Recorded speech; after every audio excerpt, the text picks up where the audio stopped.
चलिए एक ऐसी कहानी सुनते हैं जो दिल को छू जाती है। ये कहानी है जुड़ाव की, खोज की, और इसका पूरा सेंटर है एक बहुत ही मामूली सा टिफिन बॉक्स।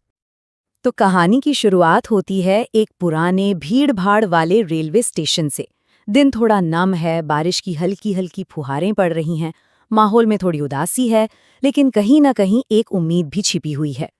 और इसी भाग दौड़ और शोरगुल के बीच दो अकेली जिंदगियां हैं जिनकी राहें अब एक होने वाली थी, पर उन्हें इस बात का कोई अंदाजा नहीं था। यहाँ दो अलग अलग दुनियाएं एक साथ चल रही हैं। एक तरफ है रमेश, करीब 60 साल के, जिन्हें सब टिफिन वाले दादा कहते हैं। वो घर का बना खाना बेचते हैं। और दूसरी तरफ है आर्यन, सिर्फ 10 साल का एक बच्चा जो कबाड़ बीनकर अकेला ही अपना गुजारा कर रहा है। तो सवाल ये है कि इन दोनों का रिश्ता कैसे बना। चलिए देखते हैं कि कैसे एक छोटी सी नेकी ने एक अटूट बंधन बना दिया। एक दिन रमेश की नज़र आर्यन पर पड़ती है। वो बेचारा रोटी के कुछ टुकड़े गिन रहा था। ये देखकर रमेश से रहा नहीं गया और वो एक गर्मा गर्म टिफिन लेकर उसके पास पहुंच गए। आर्यन झिझक रहा था क्योंकि उसके पास पैसे नहीं थे, और रमेश का जो जवाब था वो इस पूरी कहानी की आत्मा है। उन्होंने कहा, भूख के लिए पैसे नहीं, बस थोड़ी इंसानियत चाहिए। यहीं से उनके रिश्ते की नींव पड़ी। और बस यहीं से ये सिलसिला शुरू हो गया। ये एक रोज का नियम बन गया। रोज शाम को रमेश का आखिरी टिफिन आर्यन के लिए होता था। आर्यन भी छोटा मोटा काम करके, जैसे बर्तन धोकर या सामान उठाकर, उनकी मदद कर देता था।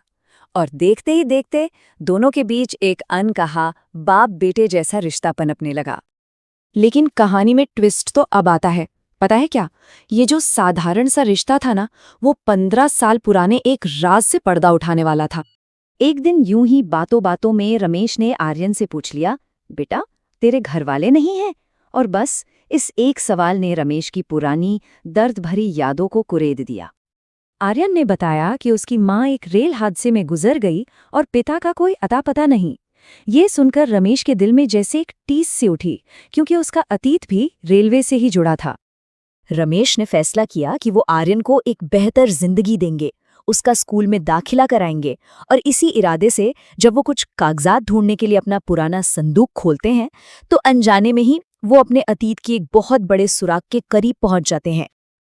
उस संदूक में उन्हें क्या मिला? एक पीला पड़ चुका कागज, एक गुमशुदगी का इश्तिहार जो उन्होंने खुद 15 साल पहले अपने खोए हुए बेटे के लिए दर्ज कराया था।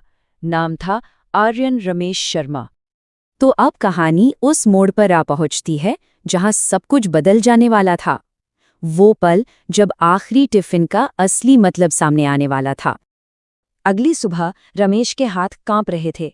उन्होंने आर्यन के गले में हमेशा रहने वाले एक लॉकेट की तरफ इशारा करके पूछा, तेरे गले में ये लॉकेट कब से है? आर्यन ने बताया कि ये उसके पापा ने दिया था। और जब रमेश ने उस लॉकेट को खोला तो अंदर उनकी और उनकी पत्नी सविता की शादी की तस्वीर थी।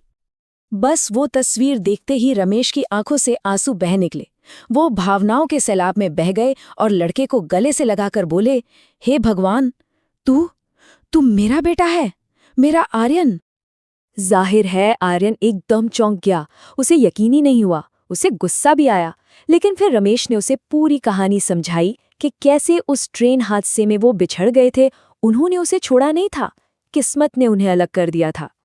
मामला अधिकारियों तक पहुंचा और डीएनए टेस्ट हुआ, और 2 दिन बाद रिपोर्ट ने भी वही सच बताया जो एक बाप का दिल पहले ही जान चुका था। वो दोनों वाकई बाप बेटे थे। एक बहुत ही भावुक पल था वो। और जब वो मिले तो आर्यन ने जो कहा वो दिल को छू लेने वाला था। उसने कहा, पापा, मुझे लगा पापा जैसा कोई नहीं होता, पर आप तो सच्चे निकले। सोचिए उस बच्चे के लिए ये कितना बड़ा पल होगा। कुछ महीने बीत गए। आर्यन अब स्कूल जाने लगा था और रमेश को जिंदगी का एक नया मकसद मिल गया था। उनकी कहानी अब सिर्फ उनके दुख की नहीं, बल्कि एक साझे मकसद की बन गई थी। और अब आखिरी टिफिन सिर्फ एक टिफिन नहीं रहा। रमेश और आर्यन ने मिलकर एक नई शुरुआत की, स्टेशन पर दूसरे भूखे बच्चों को खाना खिलाने की। अब ये आखिरी टिफिन उनके मिलने और एक नई उम्मीद का प्रतीक बन गया था। तो ये कहानी हमें एक बहुत गहरी बात सोचने पर मजबूर कर देती है।